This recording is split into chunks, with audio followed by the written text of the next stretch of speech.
savoir si le président sortant est toujours actif ou pas. Parce que c'est la première fois qu'un président sortant reste au pays, qui ne part pas en exil pour chasser par le pouvoir qui vient d'arriver. Et donc, comme c'est le cas dans notre pays, les gens, à commencer par les Congolais eux-mêmes, il y en a encore quelques-uns qui pensent que ce n'est pas vrai parce que Kabila reste présent au Congo, mais c'est son pays, il a le droit de rester là et ce n'est pas le rôle du président Félix Tshisekedi de le pourchasser, de le poursuivre.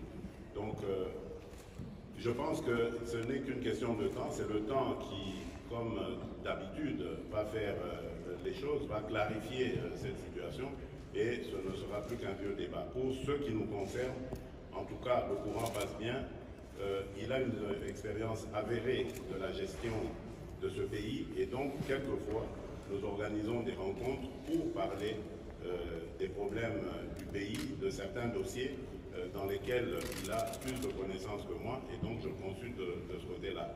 Mis à part cela, nous parlons aussi des problèmes de la coalition et de la gestion du pays.